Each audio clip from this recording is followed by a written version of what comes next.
Greetings, fellow targeted American. A while back, I took my grandmother to a downtown parking lot facing a lake to watch the sunset, and something really weird happened. I get a stingray alert and it says VFW. Then 58 seconds later, a long caravan of cars comes into this parking lot in the downtown Clermont, Florida area.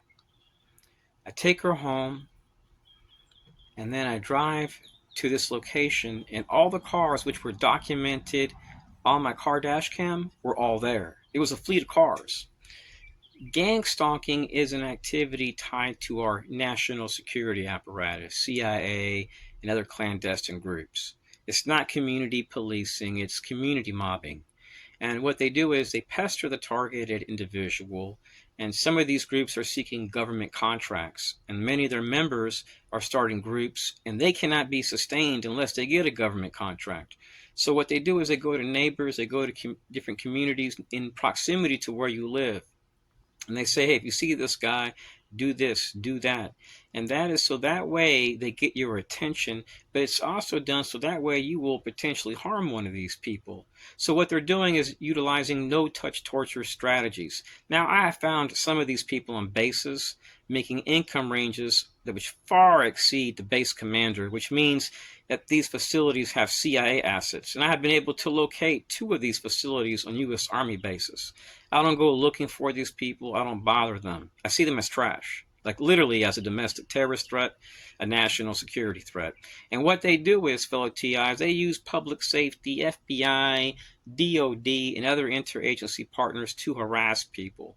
They may go into neighbors, they may use associations, they may seek a mutual aid, interlocal agreements, they may go to a city hall and encourage them to promote discretionary actions towards you. I experienced this in Texas with Mayor Steve Adler and his crew of people, and I found myself being harassed by municipality workers, public works, parks and recreation. So when I sought relief from my targeting, I would be harassed when I took a walk upon arrival. What's really weird is that when I leave my cell phone at home, I'm not typically harassed. But when I bring my cell phone with me, I'm harassed. And my username is called Stingray and Harassment because I'm not hiding. If you're ever looking for me and you're an agent, you'll see my username. There's no VPN, there's no hiding. I have nothing to hide. And when I started getting harassed in this area, I started driving out to Winter Garden, Florida. There's a beautiful trail called the Orange Bike Park Trail in Winter Garden. And upon arrival, I would get harassed, but typically it occurred right when I was getting back to my car. I would notice somebody with a camera. They would take a picture of me with flash on. I get harassed at the gas station, and I would notice Virginia tags, people wearing green reflective vests, and elderly men, typically in their late 80s. I would notice that upon arrival to taking my grandmother out to eat, we would get harassed. I would notice a lot of Israelis, a lot of Virginia tags. It was very, very common. And one group I dealt with quite frequently was the National High School Scholars Association, which comes up as a CIA partner. So gang stalking is an attack on a person's life, and it's based on outsourcing and systematic harassment. They do go into schools. I have videos, and it shows active duty Army. I have another video where I'm eating with my family, and it's a fleet of cars. They came there from a United States Army base in North Carolina at a base where only the CIA has a facility besides them. So joint targeting is very real. Since I've been a target, I've never met a child molester, a murderer, a rapist in our community. I haven't met any drug dealers, active shooters. A lot of this, fellow TIs, is just all a scam. And what they want to do is these perpetrators, they want to promote violence. They want to infuriate people by doing the same exact thing. Now, here in the state of Florida, we have stand your ground laws. And I talked to an attorney. I shared the video footage with him that I have. And have had a couple cases where he told me police wouldn't even be able to charge you. They would detain you for a little bit, then let you go.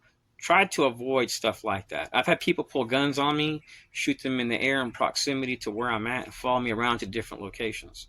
These people are always veterans. They're always like 8A business vendors. They've worked for an LGBT group, diversity and inclusion, There are so many different groups.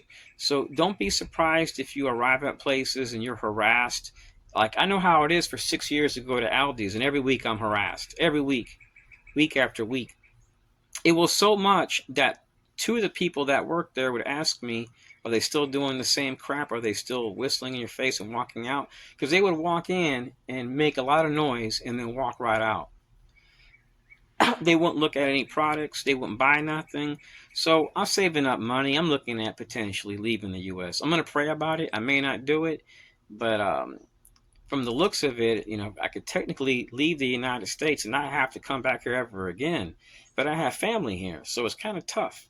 But there are other countries where it's cheaper to rent. And with my skills, I should be able to do just fine. I've already been offered a job teaching online and doing programming work. So internet's cheaper, rent is cheaper. So there's a lot of pluses about leaving here. I mean, when I go biking, I'm reminded of harassment every mile. I can tell you of multiple times I've been harassed by a veteran.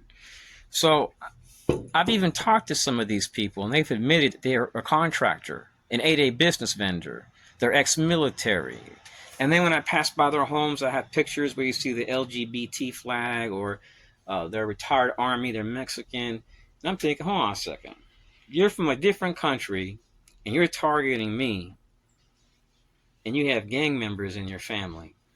Or this guy, this veteran's out here targeting me, and he has sworn an oath to defend our Constitution, but he's out here using his buddies and racially harassing me, and then going and having a beer at the American Legion in VFW.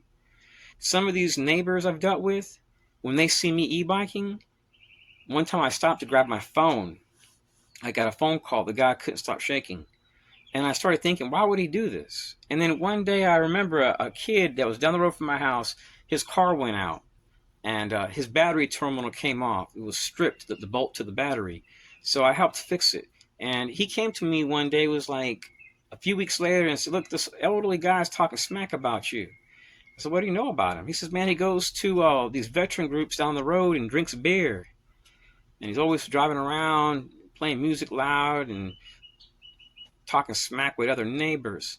And he mentions you. But what's really weird is that I never see you down this other subdivision. So how does he even know who you are? Have you ever talked to him? He says, no. Well, he knows your full name. And he's been talking to neighbors. So I'm thinking, why would this guy do this to me? Because anyone can run my tag. I have no sex, drug, or violence charges. I'm not a terrorist. So why would they do this to me?